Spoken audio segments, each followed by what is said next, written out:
Are you tired of feeling like a certain foods are your enemy when you have IBS? Do you ever dread mealtimes because you are unsure what will trigger your IBS bloat?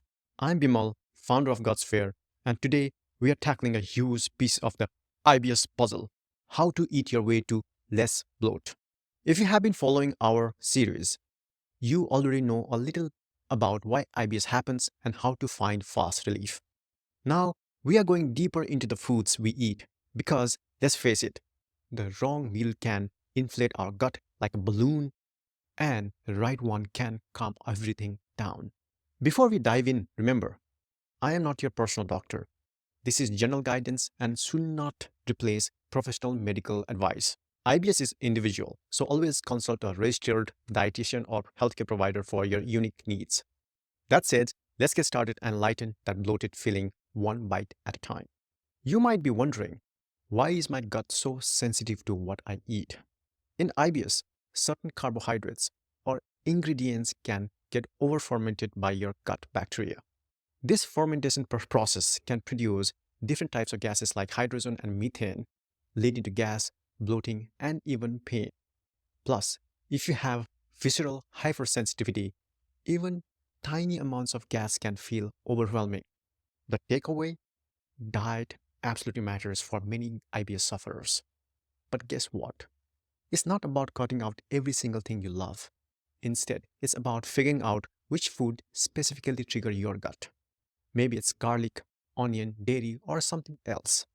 Once you identify those culprits, you can make strategic adjustments and still keep a balanced, enjoyable diet.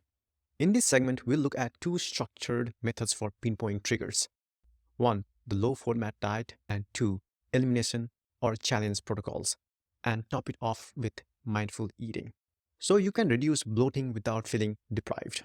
FODMAP stands for fermentable saccharides, disaccharides, monosaccharides, and polyols. Quite a mouthful, I know. Essentially, these are carbs that some people, especially those with IBS, struggle to absorb. When these carbs aren't absorbed properly in the small intestine, they move into the large intestine, where gut bacteria eagerly ferment them, producing gas. These poorly absorbed sugars also attract water into the bowel, which can further contribute to the discomfort. That can spell trouble for a sensitive gut. Let's break down what each letter stands for and some common examples. Oligosaccharides. These are longer chains of sugars. Examples include fructans found in wheat, garlic, and onion, and galactans found in beans and lentils. Disaccharides. The main one we focus on is lactose, found in milk and soft cheeses. Monosaccharides, primarily fructose, especially when in excess of glucose, found in things like apples, honey, and high fructose corn syrup. And polyols. These are sugar alcohols like sorbitol and mannitol, often found in artificial sweeteners and some fruits like stone fruits. These foods are not inherently bad. Many people digest them just fine, but if you have IBS, they can be major bloating trigger. The low FODMAP diet has two main phases. One, elimination, 2 to 6 weeks. You reduce or remove high FODMAP foods for a few weeks. This often calms symptoms quickly. People notice significantly less bloating, gas, and discomfort. And second phase is reintroduction, 6+ weeks. Then you gradually reintroduce one category at a time, like lactose first, then fructans found in onions, garlic, wheat, and so forth. During reintroduction, you will typically test one food from a FODMAP group every 2-3 days, starting with a small portion.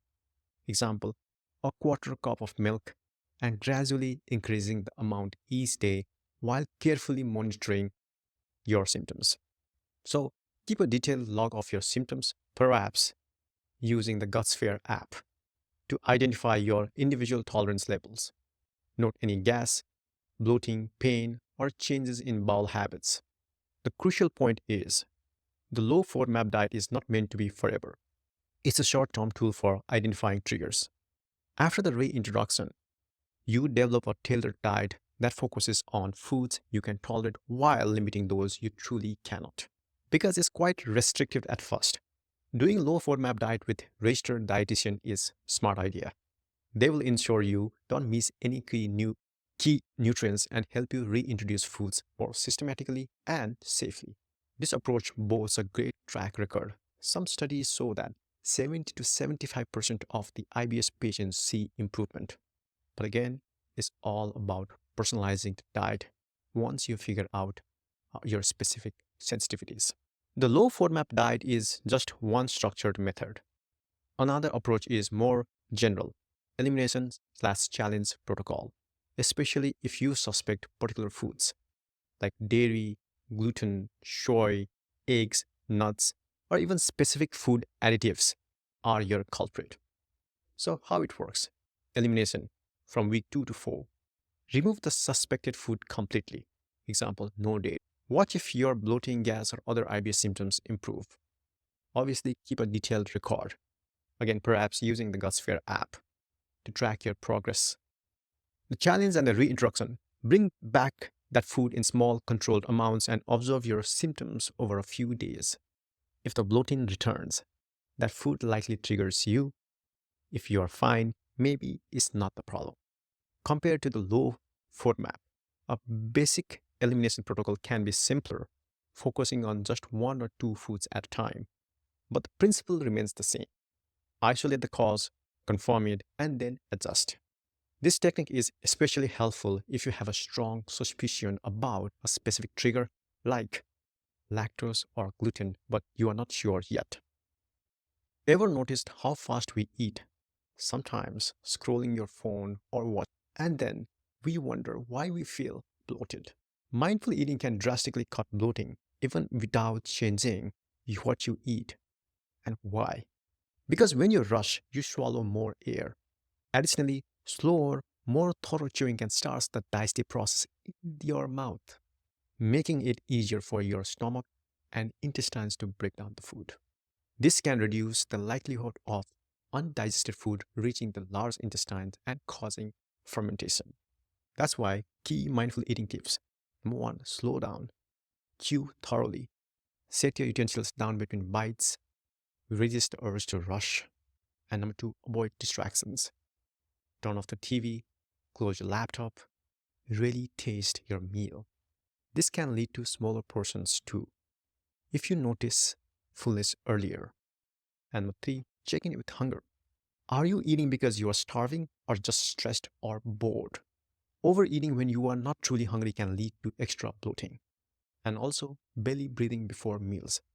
Taking a few calm, slow breaths pre-meals lowers stress hormones. Less stress equals calmer digestion. A single mindful meal can reveal how drastically your eating styles impact bloating.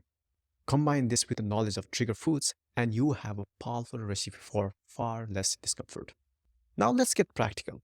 Depending on your triggers, you might consider these swaps. The goal here is to find alternatives that are easier for your gut to digest. High lactose dairy to low lactose free dairy or hard cheeses. Lactose-free dairy has the enzyme lactase added, which helps break down lactose. Hard cheeses often contain less lactose due to the aging process.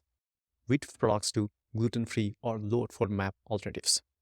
Gluten-free options avoid the gluten protein, which can be an issue for some.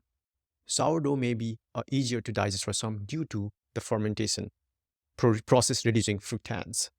Remember, not all gluten-free products are low FODMAP. Onions and garlic. So garlic infused oil and green onions. Garlic and onions can contain fructans, a type of FODMAP. So infused oils provide the flavor without the fructans. And green onion tops, the green part, are lower in FODMAPs. So swap beans and lentils. Rinsed, canned options or smaller portions. Canned and well-rinsed beans have some of their soluble fiber of FODMAP washed away, making them gentler. Smaller portions can also reduce the overall FODMAP load. So swap apples and pears for berries, grapes, citrus. Apples and pears are high in fructose and sorbitol. Berries, grapes, and citrus fruits are generally lower in these. So it's all about finding alternatives that let you enjoy food without triggering bloating. If you are using the Gutsphere app, logging your meals and associated bloating levels can game changing. Each time you eat, note how bloated you feel afterwards. Over a couple of weeks, patterns emerge, like maybe garlic is fine, but onions blow up like balloon. The app helps you visualize these trends over time, making it easier to pinpoint consistent triggers. Remember to also note portion sizes, as a small serving might be fine, whereas a large portion triggers you. Tracking stress and mood is also important. Add stress can worsen any food reaction. Review your logs weekly or bi weekly for clearer insights. Data driven tweaks can save you from endless trial and error and keep your meals tasty. A few cautions over restrictions. It's tempting to cut out everything at once. This can lead to nutrient gaps and stress around eating. Use a systematic approach like load FODMAP or one food elimination at a time, ideally with professional guidance. Prolonged elimination. Remember, the goal is to reintroduce foods. A forever restricted diet can harm your relationship with food and your gut microbiome diversity. Number two, ignoring non-food factors. Diet is key, but so are exercise, stress management, and sleep. If you only focus on food triggers, you might miss something else fueling your bloating. For those with IBS-C, while dietary changes are important, be mindful of fiber intake and reintroduce changes gradually to avoid exacerbating constipation or gas. Soluble fiber might be particularly helpful, but always consult with a professional. Keep these in mind so you are targeting the right problem while maintaining a balanced diet and lifestyle.